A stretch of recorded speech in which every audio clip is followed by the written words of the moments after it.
अब हम बात करते हैं ग्राम सभा के काम की। भी ग्राम सभा की ज़रूरत ही हमें क्यों पड़ी? जब हमने ग्राम पंचायत बना दी है तो ग्राम सभा का क्या काम है? तो देखो, जब हम अपने रिप्रेजेंटेटिव्स को इलेक्ट करते हैं, यानी कि जो इलेक्टेड रिप्रेजेंटेटिव्स हैं ये अपना काम सही से कर रहे हैं या नहीं कर रहे हैं, तो हमें कैसे पता चलेगा? अब ये लोकल लेवल की गवर्नमेंट है ना। जो पंच हैं या जो सरपंच हैं वो कहाँ से चुने गए हैं? सपोज ये गांव के कुछ लोग हैं, इन्हीं में से क्या किया गया है, पंच या सरपंच को चुना गया है, तो ये लोकल गवर्नमेंट हो गई हमारी। क्लियर? तो अब अगर हम देखें, इनके अकाउंटेबिलिटी हम तय करें, यानी कि इनका जो रोल प्ले वो सही से कर रहे हैं या नहीं कर रहे हैं, जो बजट इनको ऊपर से दिया जा रहा है वो इनको सही से उसका यूज़ किया जा रहा है कि नहीं किया जा रहा, जो भी प्लानिंग की जा रही है गांव के डेवलपमेंट के लिए वो प्रॉपर चल रही है या नहीं चल रही है, उसके लिए कौन होती है? ग्राम सभा। यानी कि जब लोग बैठेंगे, मीटिंग होगी इनके सामने, विलेजर्स के सामने, जो एडल्ट विलेजर्स हैं, जब वो इनसे सवाल पूछेंगे, वो जवाब देंगे, तभी तो अकाउंटेबिलिटी तय होगी, है ना। तो जो ग्राम सभा है वो क्या करती है? Is a key factor in making the gram panchayat play its role and be responsible. ठीक है। It is a place where all plans for the work of the gram panchayat are place before the people. यानी कि गांव के डेवलपमेंट के लिए सड़कें बननी हैं, हॉस्पिटल्स बनने हैं, स्कूल्स बनने हैं, वाटरशेड बनना है, या जो भी प्रॉब्लम है, अगर उसको क्या प्लानिंग है, क्या प्रोसीजर है, वो सब इस मीटिंग के अंदर डिस्कस किया जाता है, जो ग्राम सभा की मीटिंग होती है। ठीक है।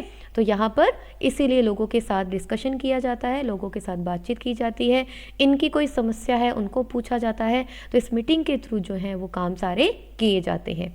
ठीक है। The gram sabha prevents the panchayat from doing wrong things like misusing money और favouring certain people. It plays an important role in keeping an eye on the elected representatives and in making them responsible to the persons who elect them. यानी कि control करने के लिए इनको।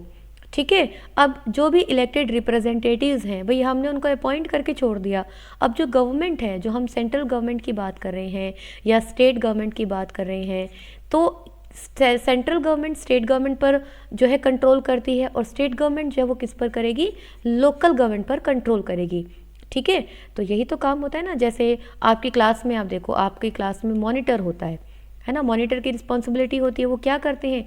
Class teacher को, जो भी आपके क्लास टीचर हैं उनको सारी चीज़ें बताते हैं। ठीक है। रिपोर्ट करते हैं उनको।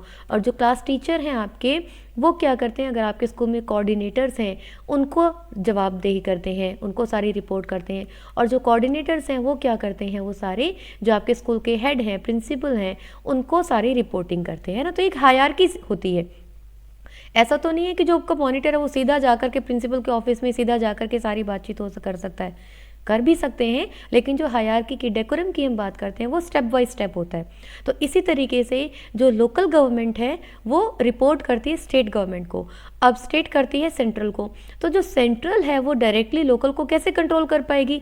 ये क्या करेंगी? जो अपने ऑफिसर्स हैं या जो अपनी मीटिंग्स हैं उनके थ्रू इनके रिपोर्ट लेती है। तो ये सब काम कहाँ होता है? ग्राम सभा के अंदर। अभी जैसे इसी स्टोरी के अंदर, जो हरदास विलेज की स्टोरी की हम बात कर रहे हैं, यहाँ पर आपने सुना, बीच में पढ़ा होगा, आप पढ़ेंगे आगे, बीपीएल। बीपीएल क्या होता है? Below poverty line. तो जो बिलो पॉवर्टी लाइन होती है, एक लिस्ट बनती है लोगों की, और जो लोग हैं वो इस जो पॉवर्टी लाइन, यानी कि एक पर्टिकुलर इनकम डिसाइड की जाती है कि पर डे की इनकम सपोज 100 रुपीज़ अगर हम मान लें। ठीक है। अगर किसी की जो इनकम है वो 100 रुपीज़ पर डे से कम है, तो उसको किस में इंक्लूड किया जाए? बीपीएल में इंक्लूड किया जाए। अब अगर मान लीजिए मेरी जो है इनकम 150 रुपीज़ है और मुझे बीपीएल में इंक्लूड कर लिया जाता है, तो इसका मतलब क्या हुआ? कहीं ना कहीं घपला हुआ ना, कि मैंने अपने जो कॉन्टैक्ट्स हैं या अपनी पावर है इसका मिसयूज़ किया। अब बीपीएल में क्यों मैंने अपने आप को एनलिस्ट किया? क्यों? क्योंकि जो सरकार है इन बीपीएल लोगों को, जो इस लिस्ट में लोग हैं, इनको कुछ फैसिलिटीज़ देती है। जैसे इनको कम रेट पर अनाज मिलता है, चीनी मिलती है, चावल मिलते हैं, और फैसिलिटीज़ इनको दी जाती हैं। तो वो फैसिलिटीज़ लेने के लिए लोग क्या करते हैं? अपने कॉन्टैक्ट्स का मिसयूज़ करते हैं। तो अब जो ग्राम सभा है, यहाँ पर क्या होता है? इन सब चीज़ों का डिस्कशन होता है। जैसे इसी विलेज के अंदर हमने देखा कि कोई 2 पर्सन है, सपोज ए एंड बी, आप नाम पढ़ लीजिएगा यहाँ पर क्या है। तो जो बी है वो जो है बीपीएल लिस्ट में एनलिस्टेड है, हालांकि उसको कोई ज़रूरत नहीं है, उसकी अच्छी खासी इनकम है, अच्छा पक्का मकान है, घर में टीवी है, बाइक है। और वहीं पर ए एक पर्सन है जो बीपीएल में इंक्लूड होना चाहिए, बहुत ही गरीब है, लेकिन इसका नाम इस लिस्ट में नहीं है और बी का नाम इस लिस्ट में है। इसका मतलब क्या हुआ, बी ने अपनी रिलेशन का, अपनी पावर का मिसयूज़ किया। तो यहाँ पर अब ये जो लोग हैं ये खड़े होकर, इनमें से कोई एक पर्सन आपको दिखाई दे रहा है ना, तो ये जो पर्सन है वो खड़े होकर बताते हैं, भाई सरपंच साहब यहाँ पर एक गड़बड़ हुई है, इस बीपीएल लिस्ट में ए का नाम होना चाहिए, जबकि उसकी जगह बी को जो है इसमें बीपीएल में शामिल किया गया है। तो ये कब हुआ, क्योंकि सब लोग यहाँ पर बैठे थे, सबने आमने सामने बातचीत की, और फिर जो सरपंच हैं, जो प्रिसाइड करते हैं इस मीटिंग को, जो हेड हैं, वो क्या करते हैं, ऑर्डर देते हैं, भाई सारी चेकिंग की जाए, ये कैसे हुआ, ये गलती कैसे हो गई, बी को इस लिस्ट से बाहर निकाला जाए और ए को इस लिस्ट में डाला जाए, ताकि जो सही, जो वास्तव में जिसको ज़रूरत है उसको सरकारी सुविधाएँ मिल पाएँ। तो यहाँ मतलब यही है कि एक आय रखी जाती है, आय मतलब कंट्रोल किया जाता है, ध्यान रखा जाता है कि कोई भी अपनी पावर का मिसयूज तो नहीं कर रहा। ठीक है, तो इस तरीके से ग्राम सभा जो है वो एक कंट्रोल फैक्टर का काम करती है कि ग्राम पंचायत को, यानी कि जो पंच हैं, सरपंच हैं, जो सेक्रेटरी हैं, उनको कंट्रोल करने का, ताकि वो अपनी पावर का मिसयूज ना करें, इस तरीके से वो काम करती हैं। ठीक है, तो इस स्टोरी में सारी चीज़ें बताई गई हैं, ये आप देख लेंगे। क्लियर। अब देखो यहाँ पर फिर से ग्राम पंचायत के बारे में दिया गया है कि ग्राम पंचायत की जो मीटिंग्स हैं वो क्या होती हैं, रेगुलरली होती है, and one of its main task is to implement development programmes for all villages that come under it. यानी कि जो हमने गांव को अलग अलग वार्ड्स में बांट दिया था ना, अब जरूरी नहीं है एक ही वार्ड हो, एक वार्ड, दो वार्ड, यानी कि किसी पंचायत के अंदर 2 वार्ड भी आ सकते हैं, 3 भी आ सकते हैं, गांव भी हम बात कह सकते हैं। तो एक पंचायत के अंदर जितने भी गांव आते हैं, सपोज एक पंचायत के अंदर 3 गांव आ रहे हैं, तो इन तीनों गांवों के डेवलपमेंट का काम जो है वो किसका होगा, ग्राम पंचायत का होगा। जो पंच हैं, सरपंच हैं, या जो सेक्रेटरी हैं, वो रेगुलर वॉच करेंगे कि इस गांव में जो भी प्लान्स बनाए गए थे ग्राम सभा के अंदर, वो काम प्रॉपरली किए जा रहे हैं या नहीं किए जा रहे हैं। तो gram panchayat has to be approved by the gram sabha, यानी कि जो भी कामकाज होते हैं वो सभा में डिस्कस होते हैं, प्लानिंग जो होती है वो डिस्कस की जाती है। जैसे अभी हमने इसमें देखा हरदास के अंदर कि इन्होंने क्या किया, एक वाटर शेड प्लानिंग किया कि हम एक वाटर शेड अगर बनाएं तो हम अपनी इस पानी की समस्या से पूरी तरीके से मुक्ति पा सकते हैं। तो इस ग्राम सभा के अंदर ये डिस्कस हुआ, ग्राम सभा ने इसको अप्रूव किया, और ग्राम पंचायत क्या करती है कि ठीक है, फिर हम इसके लिए बजट जो है वो अपनी सरकार से अप्रूव करवाएंगे और इसके लिए कामकाज करना शुरू करेंगे। ठीक है, तो ग्राम सभा अप्रूव करती है, मीटिंग में जो लोग बैठते हैं वो इन सब कामों को क्या करते हैं, अप्रूव करते हैं। इन सम स्टेट्स ग्राम सभा forms committee like construction and development committees. कुछ जो स्टेट्स हैं वहाँ पर क्या होती हैं, जो ग्राम सभा है अलग अलग कमेटी बना देती हैं, जैसे सड़क बनानी है, ठीक है, रोड बनानी है, तो रोड कंस्ट्रक्शन के लिए एक अलग से कमेटी बन जाएगी। इस कमेटी के अंदर मेंबर कौन कौन होंगे, पंच भी होगा, सरपंच भी होगा, जो सेक्रेटरी है वो भी होगा, ये तो होंगे ही होंगे। इसके अलावा जो विलेजर्स थे, जो एडल्ट विलेजर्स थे, उनमें से कुछ लोगों को जो है इस कमेटी का मेंबर बना दिया जाता है। ठीक है, फिर ये सब लोग मिल करके जो भी डेवलपमेंट काम हैं उन सबको पूरा करते हैं। Clear. These committees include some members of the gram sabha, और ग्राम सभा के मेंबर कौन होते हैं, पंच, सरपंच, सेक्रेटरी और एडल्ट विलेजर्स। ठीक है, तो the gram sabha and some from the gram panchayat who work together to carry out specific task. तो इन सब कामों को करने के लिए प्रॉपर कमेटी बनाई जाती हैं, और ये कमेटी एक किसी पर्टिकुलर जिस भी काम के लिए, सपोज सड़कों को बनाने के लिए बनाई गई है, तो ये कमेटी पूरा ध्यान देगी कि ये जो है कामकाज पूरा प्रॉपर तरीके से हो रहा है या नहीं हो रहा है। ठीक है, जैसे सपोज स्कूल बनाने के लिए कमेटी बनाई गई है, तो जो पंच हैं, सरपंच हैं, या जो एडल्ट विलेजर्स जिनको इसमें इंक्लूड किया गया, इस कमेटी के अंदर मेंबर बनाया गया है जिनको, वो सब देखते हैं कि कितना बजट हमें पास किया गया है, उस बजट का प्रॉपर यूज़ हो रहा है या नहीं हो रहा, जो मटेरियल कंस्ट्रक्शन के अंदर यूज़ किया जा रहा है वो प्रॉपर क्वालिटी का है या नहीं है। तो इन सब चीज़ों का ध्यान रखने के लिए कमेटीज़ बनाई जाती हैं। क्लियर। तो अब यहाँ पर हम ग्राम पंचायत के काम अगर देखें तो क्या क्या है, देखो, the construction and maintenance of water source, road, drainage, school buildings and other common property resources, यानी कि जितने भी इंफ्रास्ट्रक्चर डेवलपमेंट के काम है वो कौन करती है, ग्राम पंचायत करती है। Living and collecting local taxes, अब अलग अलग टैक्सेस हम देखते हैं, जो हमारी गवर्नमेंट है वो हम पर अलग अलग तरह के टैक्स लेवे करती है। तो इसी तरीके से लोकल लेवल पर जो भी टैक्स लगते हैं वो कौन लेता है, ग्राम पंचायत लेती है। Executing government schemes related to generating employment in the villages, जैसे आपने नरेगा नाम सुना है ना, तो नरेगा क्या होती है, नरेगा के अंदर लोगों को एम्प्लॉयमेंट देना। तो जो भी गवर्नमेंट की स्कीम्स आती हैं उनको इन गांव वालों को बताना, उनके लाभ जो है इन स्कीमों के इन विलेजर्स को अवेलेबल करवाना, क्योंकि गांव के लोग अगर हम देखें बहुत ज़्यादा पढ़े लिखे नहीं होते हैं, उनको इतनी समझ नहीं होती है। तो जो एग्जीक्यूट किया जाता है इन सब गवर्नमेंट की स्कीम्स को, वो किसके द्वारा किया जाता है, ग्राम पंचायत के द्वारा। ठीक है, अब जो ग्राम पंचायत है इसको फंड कहाँ से मिलता है, पैसा कहाँ से मिलता है, तो सबसे पहली चीज़ तो हमने देखी जो टैक्स ये लेती है, तो collection of taxes on houses, market places etcetera, जो भी टैक्स कलेक्शन होता है वहाँ से ये अपना पैसा इकट्ठा करती है, रेवेन्यू जनरेट करती है अपना। गवर्नमेंट की स्कीम्स जो आती हैं अलग अलग डिपार्टमेंट से, तो जिनको हम जनपद कहते हैं या जिला पंचायत कहते हैं, तो वहाँ से भी इनको क्या मिलता है, बजट मिलता है। और कई बार जो लोग हैं वो डोनेट भी करते हैं, डोनेशन भी लोगों को मिलते हैं, कम्युनिटी वर्क जैसे स्कूल बनाना है, कोई अगर हम देखें कोई कॉम्प्लेक्स बनाना है, कोई भी अगर इस तरह की चीज़ बनानी है तो जो गांव के लोग हैं वो अपने लेवल पर डोनेशन भी देते हैं। तो यहाँ से इनको जो है सारा जो फंड है वो इकट्ठा होता है, इनकी सरकार भी देती है, इनके खुद अपना टैक्स भी कलेक्ट करते हैं और डोनेशन भी लोग दे देते हैं। तो इस तरीके से सारा अपना फंड जनरेट करते हैं। क्लियर, तो यहाँ पर आपको आया समझ में कि ग्राम पंचायत का काम क्या है और ये अपना फंड कैसे कलेक्ट करती है। क्लियर, तो ये सारी चीज़ें आप यहाँ पर देख सकते हैं। तो ये देखो, ये जो हम हरदास विलेज की बात कर रहे थे ना कि किस तरीके से इन्होंने क्या किया, यहाँ पर पहले अपने लेवल पर कामकाज किया, इसको जो भी बावड़ी थी या जो भी पानी का जो सोर्स था उसको उन्होंने थोड़ा सा गहरा किया, लेकिन ये क्या था, टेम्परेरी था। फिर धीरे धीरे इन्होंने क्या किया, इसमें सुधार किया, वाटर शेड बनाया। तो आप देखो कुछ सालों बाद इन्होंने कितनी यहाँ पर इस जो बैरन लैंड थी इसको कितना जो लश ग्रीन डेवलप इसको कर लिया। क्लियर, तो ये सब चीज़ें आप इसमें रीड करेंगे और अगर कोई डाउट होगा तो आप इसको पूछ लेंगे। ठीक है, तो अब यहाँ पर अगर हम देखें थोड़ी सी चीज़ और हम यहाँ पर डिस्कस कर लेते हैं। देखो,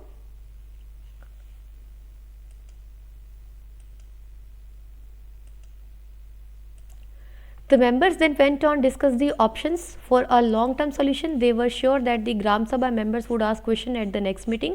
Some punch asked whether the watershed program would make a substantial difference to water level. A lot of discussion followed. In the end, it was decided that the Gram Panchayat would approach the block development officer and get more information on the scheme.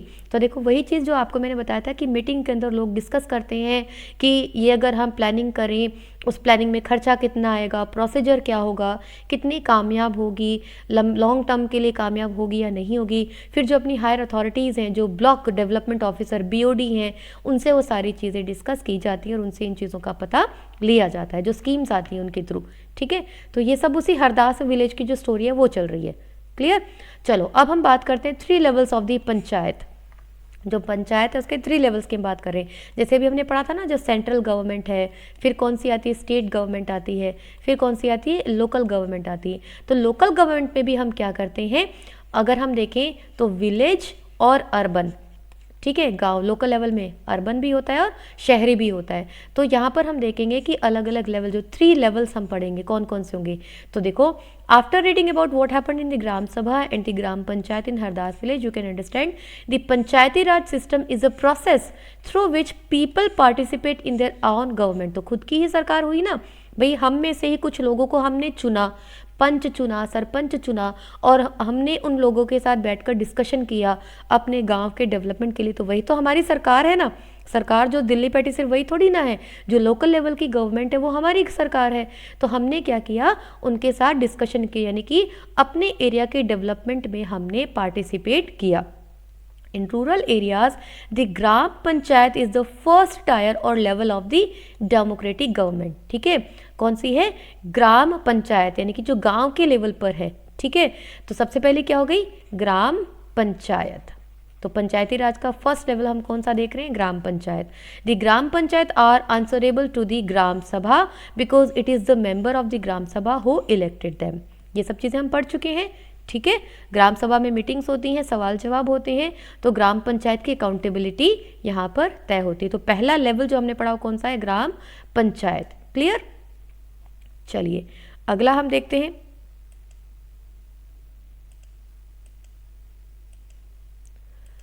This idea of people's participation in panchayati raj system extend to to other levels. One is the block level which is called the Janpad Panchayat और दी पंचायत समिति. यानी कि पहला जो level था वो हमारा कौन सा था, ग्राम पंचायत, ठीक है, जो ग्राम स्तर पर था. फिर गांव के बाद हम क्या करते हैं, जो ब्लॉक लेवल जिसे हम कहते हैं, ठीक है, तो ब्लॉक लेवल जिसे हम क्या कहेंगे, जनपद पंचायत. ध्यान रखना है आपको, क्या कहेंगे, जनपद, या फिर हम इसे क्या कहेंगे, पंचायत समिति. क्लियर, आई बात आपको समझ में. और फिर नेक्स्ट लेवल जो आ जाएगा, जो डिस्ट्रिक्ट लेवल जिसे हम कहते हैं, वो हम क्या कहते हैं, जिला परिषद. समझे आप. रूरल डेवलपमेंट की हम बात करें, रूरल जो है ग्रामीण इलाके की हम बात कर रहे हैं, तो सबसे पहला कौन सा आ जाएगा. देखो हम दोबारा से एक बार इसको देख लेते हैं, इसको आपको समझना जरूरी है. देखो सबसे इंपॉर्टेंट जो चीज़ है वो यही है इसके अंदर, ठीक है. ध्यान से आप देखिए इसको. सबसे पहला लेवल कौन सा है, ग्राम पंचायत. कौन सा है, ग्राम पंचायत, ठीक है, जिसमें क्या होती है, ग्राम सभा होती है, ठीक है, जो हमने पूरे चैप्टर के अंदर पढ़ी है. दूसरा जो हम पढ़ रहे हैं वो ये ग्रामीण विलेज लेवल पर हो गई. इसके बाद हम क्या करते हैं, ब्लॉक लेवल पर. ब्लॉक लेवल पर कौन सी आती है हमारी, जनपद पंचायत जिसे हम कहते हैं. क्या कहते हैं, जनपद पंचायत, या इसे हम क्या कहेंगे, पंचायत समिति भी हम इसे कह सकते हैं. दोनों एक ही चीज़ हैं. क्या कहेंगे, पंचायत समिति. क्लियर. और थर्ड जो लेवल आएगा वो किस लेवल पर होगा, डिस्ट्रिक्ट लेवल पर होगा. डिस्ट्रिक्ट लेवल पर उसे हम क्या कहेंगे, जिला परिषद. ठीक है, तीनों लेवल आपको आ गए समझ में. कौन कौन से, village level, block level, district level. भाई आप सीधी सी बात समझो. देखो हमने सबसे पहले ये एक कंट्री है, ठीक है. चलो हम कलर चेंज करके लेते हैं इसको, दोबारा से एक बार समझते हैं, क्योंकि यही चीज़ें जो सबसे इंपॉर्टेंट है. देखो सपोज ये एक कंट्री है, ठीक है. इस कंट्री के अंदर क्या है, ये अलग अलग सी स्टेट्स हैं. कलर्स फिर हम चेंज कर लें.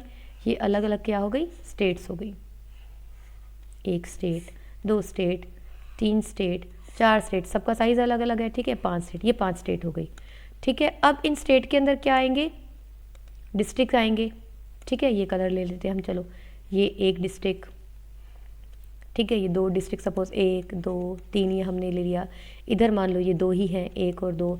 इधर मान लो एक दो तीन चार पाँच, एक दो तीन चार पाँच छः, छः डिस्ट्रिक्ट हो गए, ठीक है. अब इन डिस्ट्रिक्ट के अंदर भी क्या होंगे, छोटे छोटे से क्या हो जाएंगे, विलेजेस हो जाएंगे, है ना. मान लो ये अगर हम सपोज इस एक एरिया को ले लेते हैं हम, तो ये एक विलेज है, ये दूसरा विलेज है, ये तीसरा विलेज है, ये चौथा विलेज, पाँचवा, छठा, सातवां, इस तरीके से अलग अलग विलेजेस हो गए. अब इन विलेजेस के अंदर भी हम क्या करते हैं, वार्ड्स, ठीक है. इनको हम और छोटे छोटे वार्ड्स में हम इसको डिवाइड कर देते हैं, ठीक है. तो ये आ गए. अब क्या होगा देखो, तो हमने यहाँ पर जो अलग अलग लेवल्स देखे, इन्हीं लेवल्स के थ्रू हमको लेकर के चलना है. तो सबसे पहला हमने कौन सा पढ़ा है, देखो विलेज लेवल. क्या पढ़ा है हमने, विलेज लेवल. विलेज लेवल पर हमने क्या पढ़ी है, ग्राम पंचायत, ठीक है, जो हमने गांवों को वार्ड में डिवाइड किया था. अब ये वार्ड जो है, जैसे ये एक वार्ड हुआ, ये दो वार्ड हुआ, ये तीन वार्ड हुआ, ये चार वार्ड हुआ. अब सपोज हमने इन चार वार्ड को मिला करके एक ब्लॉक बना दिया, ठीक है. तो ये क्या आ जाएगा, ब्लॉक लेवल पर. हम क्या करते हैं, पॉपुलेशन के बेस पर डिवाइड करते रहते हैं बेटा, ठीक है. इन चीज़ों का आपको थोड़ा सा ध्यान से समझना होगा बेटा, कंफ्यूज नहीं होना है आपको. सबसे पहले आपको समझ में आ गया, कंट्री, कंट्री में स्टेट, स्टेट में डिस्ट्रिक्ट, डिस्ट्रिक्ट में विलेजेस, विलेजेस में क्या आ गए, वार्ड्स आ गए. अब वार्ड्स, कुछ वार्ड्स को मिला करके हमने क्या बना दिया, ब्लॉक बना दिया, ठीक है. तो अब ये ब्लॉक, ब्लॉक लेवल पर क्या आ गई आपकी, पंचायत समिति, ठीक है. क्या आ जाएगी आपकी, पंचायत समिति. क्लियर. अब इन कुछ ब्लॉक को मिला करके हमने क्या बना दिया, डिस्ट्रिक्ट बना दिया, जिला. जैसे आप हनुमानगढ़ डिस्ट्रिक्ट से बिलोंग करते हैं ना, तो डिस्ट्रिक्ट बन गया. लेकिन अब आप देखो हनुमानगढ़ के अंदर भी कितनी सारी और जो आती चीज़ें आती है, सिरावसर आता है, नौहर है, भादरा है, आप जानते हैं ना इन सभी को. तो ये अलग अलग लेवल पर हम पॉपुलेशन के बेस पर हम इनको डिवाइड करते हैं. तो डिस्ट्रिक्ट लेवल पर जो आ जाता है उसे हम क्या कहते हैं, जिला परिषद, ठीक है.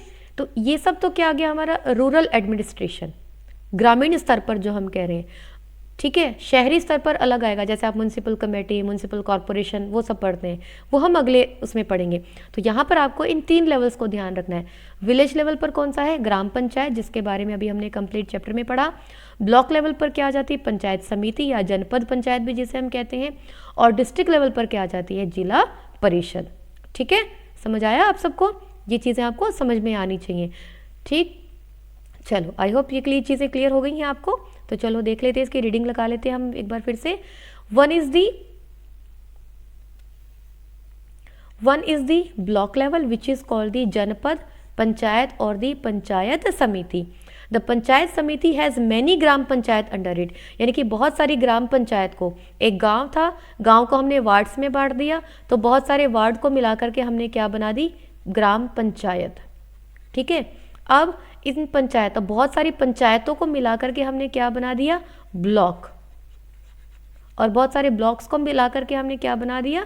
डिस्ट्रिक्ट। ठीक है, तो एक पंचायत समिति के अंदर बहुत सारी ग्राम पंचायत आ सकती है। अबव द पंचायत समिति इज द डिस्ट्रिक्ट पंचायत और जिला परिषद। ठीक है, तो ये लेवल टू लेवल हायरार्की जो है वो हम देखते चले जा रहे हैं। सबसे नीचे ग्राम पंचायत, फिर जो है पंचायत समिति, और फिर क्या आगे? जिला परिषद। चलो अब हम देखें आगे, इसको पढ़ लेते हैं। बस थोड़ा सा ही चैप्टर हमारा बचा है, फिर कंप्लीट हो जाएगा। Zila Parishad actually makes development plans at the district level with the help of panchayat samitis. जो पंचायत समिति हैं वो अपने अपने एरिया की जो प्रॉब्लम्स हैं या जो रिक्वायरमेंट्स हैं वो बताती हैं, फिर जिला परिषद जो है वो सारी डेवलपमेंट प्लान्स बनाती है।